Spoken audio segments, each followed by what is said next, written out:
My child, you have been reading the dark stretch of the road ahead and calling it the whole truth about your future. Not the lamp already lit at your feet. Not the small circle of ground you can plainly see. Not the steps you have already crossed without falling. Only the shadowed distance, the part no eyes can reach. And you have let that unlit length convince you that you are walking it alone. Come close as I speak, and let me set against that fear something far steadier than a feeling. There is a promise already written, settled long before this season ever found you. And before these words are finished, I want it to become the ground you actually stand on. Why does the next step feel like a risk you take by yourself? When my word is already said, who walks in front of you on it? Stay near. Nothing here is rushing you. Let a single breath go out of you slower than it came in, the way a tight set of shoulders loosens when something heavy is finally lowered to the floor. Your whole life does not need deciding in the next minute. You only need to stand close enough to be told the truth about the patch of ground directly in front of you. Let the world keep its noise on the far side of the door for these few minutes. It has taken more of you than it was ever owed. I know the shape of what you are carrying. There is a decision you have walked through in your head after dark, again and again. Your foot never once leaving the ground. Because every ending you can imagine drops off somewhere you are sure you would not come back from. A page exists, in a notebook or a phone. Reasons one way and reasons the other. Copied over so many times the words stopped meaning anything. A mother turns over whether to start fresh in a town where her name means nothing to anyone. A man keeps a message saved among his drafts and opens it the way one stares through the glass of a door he cannot bring himself to push. The prayer about it grew short, not from caring less, but because asking the same thing for this long started to feel like an apology. Nothing in that is too small for me, and not one part of it is out of my sight. The quiet ones are just as known to me. There is the person who already crossed and now lies awake, wondering whether the crossing was a mistake. There is the one who heard "just have faith" so many times the words began to land, like a latch sliding shut. There is the young one watching everyone else stride along, sure of themselves, certain the instructions must have gone out before they got here. No stopwatch is running behind your back. The nearness that holds you is closer than the next step you have not yet taken. Beneath every layer of it sits the fear you have never spoken to a living soul, that a single wrong move undoes the little you managed to build back. That one bad choice costs you the people you love, the years it took to climb out, the thin, recent okay you finally reached. So motion stopped, and the stopping got dressed in respectable clothes. You named it patience. You named it discernment. You named it waiting on me. Part of it really was wisdom, and that part I would never put to shame. But a larger part was fear borrowing wisdom's coat, and the love I have for you is far too honest to let it keep a name that lets it linger. None of this began with you. The freeze that arrives a half second before any step was drilled in early, in a season when you had no say at all. Perhaps in a house where one wrong movement triggered a storm, and a small body learned stillness long before it learned forward. Perhaps through assurances that gave way the moment your weight came down on them, until movement itself came to feel like the very thing that gets a person wounded. It was never taught in sentences. It was taught in consequences, and the lesson was plain. The body that does not move is the body that does not get hurt.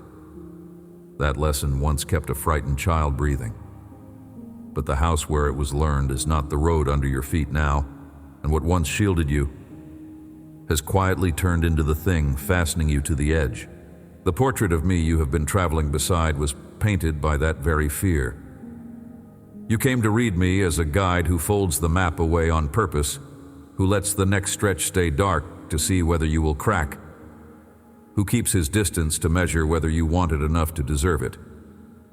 A God who walks his favorites down bright, certain roads and abandons you to grope through shadow with both hands stretched out. A God whose silence about tomorrow surely means he has not yet decided, or has decided and the verdict went against you. That is not who I am. Lay that portrait down, because my own word tells a story that has nothing to do with the one your fear keeps reciting.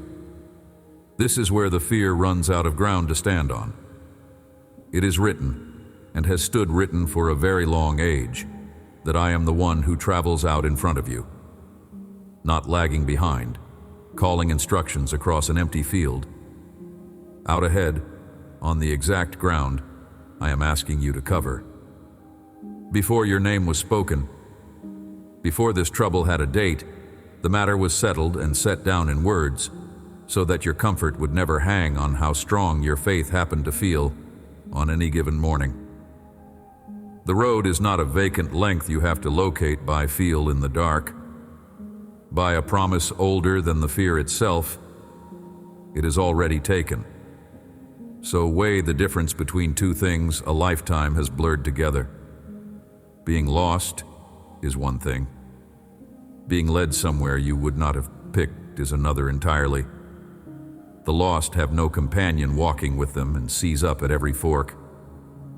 The led carry a voice that says, "Here, this way," and they turn before they can explain the reason. The plainest test of which you are is simple. The lost stand still, and you are still moving. Worn thin, uncertain, dragging a foot through whole seasons, but moving. You are not wandering all this time. You are being led, kept company by exactly the presence my word pledged you. A presence you could not always feel and yet never genuinely lost.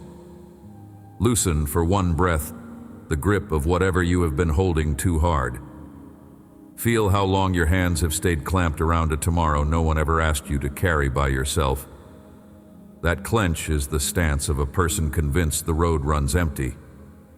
The promise tells you otherwise. And hear the part of this that the loneliness has worked hardest to drown out. You have never once walked a single mile of it on your own. The fear told you a different story, that you were the only set of footprints on the trail, that the silence on either side of you was proof of absence. But silence is not the same as solitude. The deepest companionship rarely makes much noise. A shepherd does not narrate every step to keep the sheep aware he is near. The nearness is simply the fact under everything, whether or not it is spoken. There were whole seasons you were certain you had been left to it. And looking back you can find, if you let yourself, the small mercies that arrived in exactly those seasons. The strength that showed up the morning you were sure you had none left. That was not you, sourced from some hidden reserve of your own. That was the one beside you, holding you up from a place too close for you to see. Some of what you named delay with such bitterness was simply the way being graded level before any weight was allowed onto it. There are drop-offs your eyes cannot find that are no secret to mine. There are crossings that must be made to hold before you take them, carrying what you are about to carry. None of that is the same thing as being forgotten. Scripture never pledges you a road with no waiting in it. It pledges you a God who does not abandon the road while the waiting runs its course. And the pace you keep holding up against everyone else's life, set it down where you stand. No two paths share a finish line. The one who seems so far out ahead is walking a different road on a different errand. You are not behind. You are kept by hands that never lose the count of the hours. And here is something the waiting taught you to doubt, that the promise settles for good. The way in front of you is not as tangled as the dread makes it look. Scripture speaks of a path made straight for the one who leans on the Lord rather than on the cleverness of his own understanding. Straight does not mean short, and it does not mean easy. It means there is an order beneath what feels like chaos, a direction running underneath the bends you cannot yet see around. Much of what you have read as a dead end was a turn you had not reached. Much of what looked like a wall was a door set far enough ahead that, from here, it still wears the face of stone. You have been bracing as though the route depended on your eyesight. It never did. It rests on the one who can see the whole length of it at once and has already gone down it on your behalf. Let me also relieve you of something you have hauled around, mistaking it for faith. For years, you have tried to do my share of this. Awake at night, trying to underwrite the next 10 yards, trying to believe with enough force to conjure the road into being, trying to manufacture certainty out of the right sequence of prayers. That was never faith. That was tiredness wearing faith's coat. Real faith weighs far less.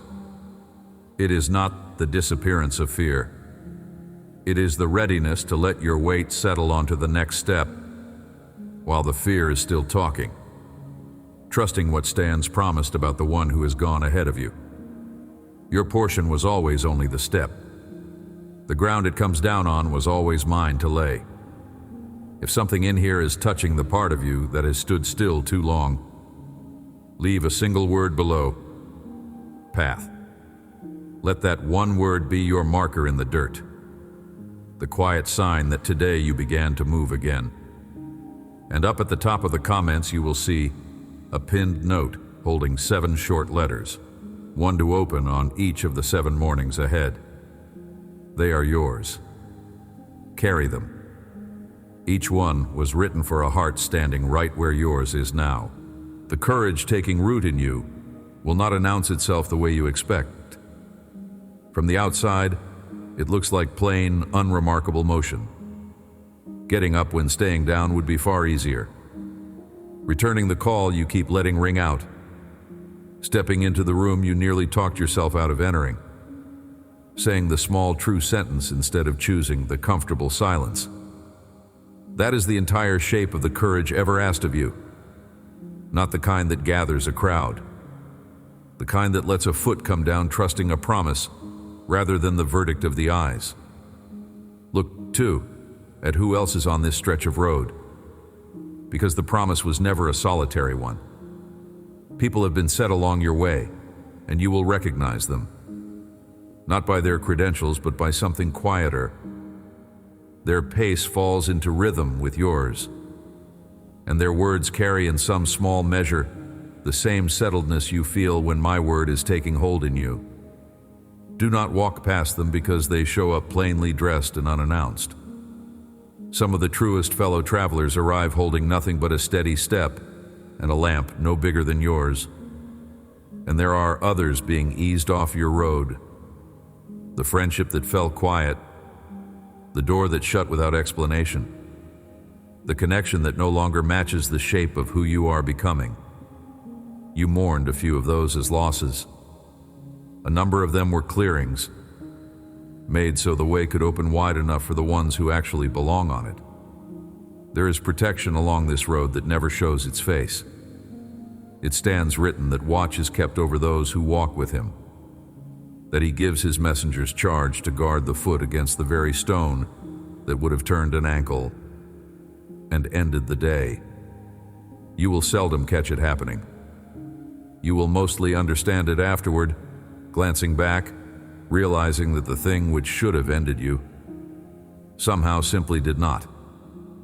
That was not chance. You have burned through far too much strength in a defensive crouch, scanning the dark, braced for the next blow from behind. The promise does not ask you to stand guard over the road. It asks you to be present on it and to let the guarding go on above your head while you keep walking. That weight was never assigned to your shoulders. And consider how much of the dread you have carried was spent on roads you were never even set to travel. Look back honestly over the last few years. Count the disasters you rehearsed in detail at 3 in the morning that never arrived. The conversation you dreaded for a month that when it finally came, passed through you and was over in minutes. The collapse you were certain would follow one decision, and the ground that held instead. Most of what fear forecasts is weather for a country you are not crossing. The fear is simply slow to learn where your feet have actually gone, and slower still to admit it was wrong. So do not hand the next stretch over to a voice with a record that poor. Let it talk if it must. Walk anyway on the strength of the one who has already proven steadier than every alarm it ever sounded. There is also a table named in my word, laid for you in full view of the very people who were counting on your fall. Hear one thing about that table you may have always read backward. It is not parked at the finish line as a payout for arriving. It is laid out along the way. Somewhere in the middle of the journey you will lift your eyes and find more in front of you than you knew how to ask for. A seat across from you, taken by me, and the ones who once murmured about you watching from a distance with little left to say.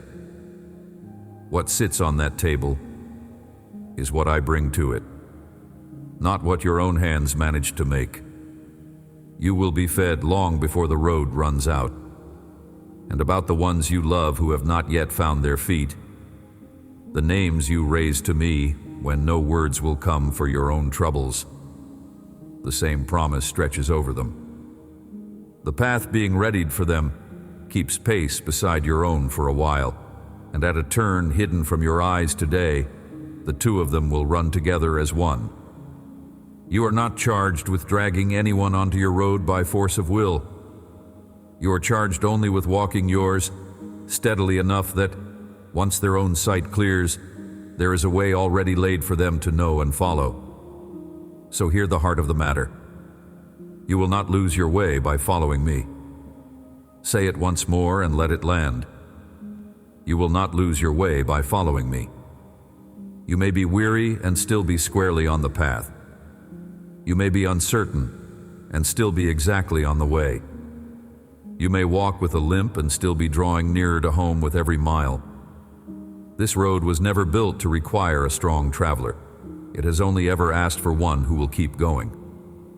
Do not judge the whole of the road by how this single length feels beneath your feet. The hardest part is rarely the part that lasts longest. The steepest pitch of any climb tends to be the shortest one. What seems flatly impossible from where you crouch now will wear a different face a mile further along. And from higher up the trail, it will draw down to a size you would scarcely credit today. You're not being told to feel that this is true. You are being asked to move as though it were, to rest your weight on what has been promised, and not on what the incline whispers to your nerves. That is what faith has been since the beginning.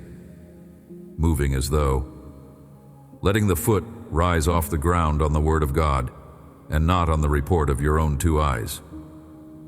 Lean in close now, because the one line all of this has been moving toward is a line I want to set in front of you plainly. It belongs to a real moment, with real and frightened people in it, who were standing precisely where you stand now. Picture them. A nation gathered on the rim of a land pledged to their grandparents and their grandparents before them, a land they had circled for a lifetime and never once set foot inside. The old leader who had carried them across 40 years of wilderness was at the end of his days. A younger man was stepping up to take the weight of all of them onto his own shoulders. Ahead lay a river in flood, and beyond the river stood high stone walls and reports of men the size of legend. Not one heart in that crowd was steady. They feared the water, and they feared the far bank, and most of all, they feared the quiet question no one would say aloud. Whether the God who had brought them this whole long way might somehow stop at the edge of the river and go no farther with them. Into that fear, into a people whose courage had drained out of them at the worst possible hour, one sentence was handed down to be carried across the water.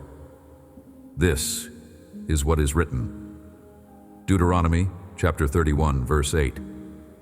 It is the Lord who goes before you. He will be with you. He will not leave you or forsake you. Do not fear or be dismayed. Take it apart slowly, because every clause of it is aimed at a different angle of the fear that has held your foot suspended over the ground. It is the Lord who goes before you. So the road is not a blank you must locate by groping in the dark. It is occupied already by the one the sentence names, which means there is no step your foot can reach that comes down on soil. He has not crossed ahead of you. He will be with you. Not once you have manufactured your nerve. Not after the threat clears and the crossing finally looks survivable. With you while the stretch is still dark. With you while the water is still high. With you inside the one doorway you have circled for years without daring to cross it. He will not leave you or forsake you, and read carefully, because that is not one promise stated twice, but two separate ones, and your life has needed both. Not leave. He will not walk away and let your hand fall. Not forsake. He will not stay near and quietly abandon you on the inside, in the hidden place where no one else would ever notice the giving up. And then, last in the order, and not first, do not fear. Mark the sequence, because it is the whole secret of the verse. Courage is not demanded up front, and the presence paid out afterward as a reward for producing it.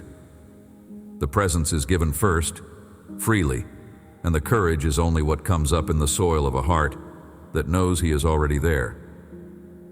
Not a single one of that crowd at the border was strong enough standing alone, and the promise never once leaned on their strength. It leaned on his. And the reason that very sentence can carry across all these centuries and all this distance and find you is that my own son walked in his own flesh the one stretch of road that no other person could ever cross on your behalf. He stepped into the very depth of it, left in the dark alone so that you would never be. Given over at the cruelest water so that a hand would always be waiting for you on the bank. And he rose up the far shore as the one who now leads the way ahead of you. The soil you stand on holds firm because of the price he paid to make it hold. So look once more at the question you began with. Why does the next step feel like a risk you take by yourself when my word has already named the one in front of you on it? Here is the answer, and it is far plainer than your fear ever allowed it to be. Because no one ever showed you that the road was held in advance, that this was never a feeling to drum up, but a promise long since put into writing. You were convinced you went out into the unknown by yourself. The truth is you went into no unknown at all.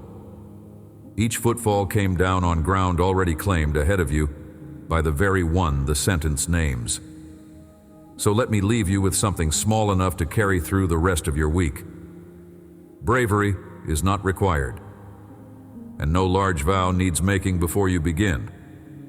When you next come to the edge of a decision, and that old stiffening climbs up out of your chest, you do not have to talk it down or win the argument against it.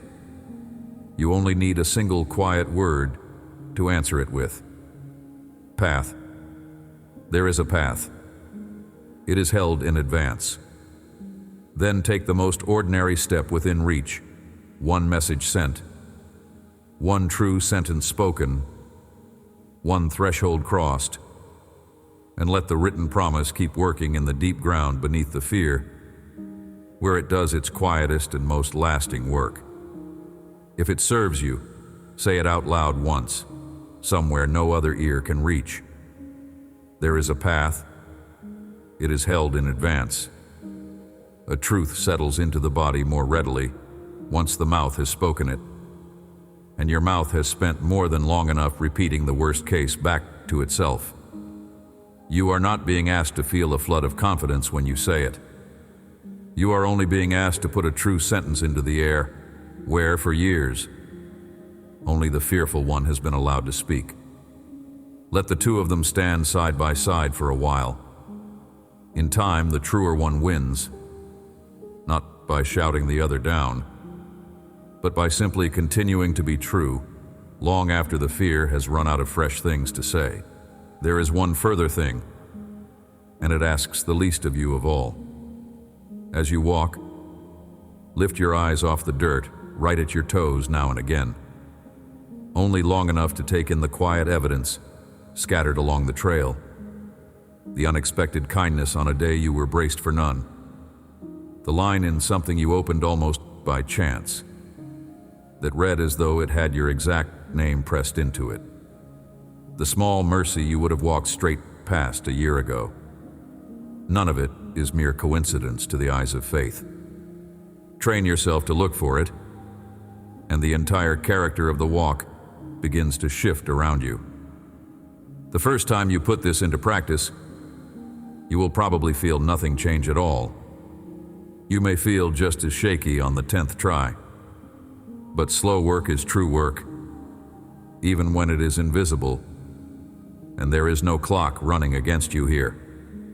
Somewhere past the 30th time, you will catch your hand already on the latch before the fear has reached the end of its warning.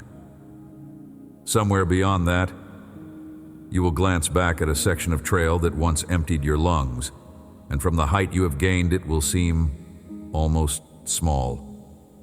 That is what higher ground does to old terrors, and the only price it ever charges is the steady act of walking. And do not lose heart over the days when you cannot sense me as plainly as your heart aches to.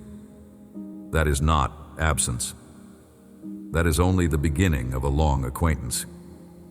The more miles two travelers share, the more certainly one learns the cadence of the other's step without ever turning to look, and that recognition is precisely what this road is forming in you. The signal may run faint for now. Stay on the path. It clears the further you go. You have not been wandering, however the seasons have felt. You have been led. The promise was set into writing long before your fear drew its first breath. And across all of it, the promise has been more than enough. The road carries one out ahead of you. Your trembling could not empty it. Your delay could not undo it. Your hardest step could not seal it shut. A hand that does not let go is holding it open. Lift the foot. Lay it down. He has gone first. Amen. If this devotional found the part of you that has stood frozen at the start of a step, look for the pinned note just below this video. Inside it wait 7 short letters, one to open across each of the 7 mornings ahead on this same walk. They are yours to keep. After that, pass the video along to one person you know whose feet have been too afraid to move, and keep coming back, so the road ahead has a way of finding you again. None of this was ever meant to be walked by yourself.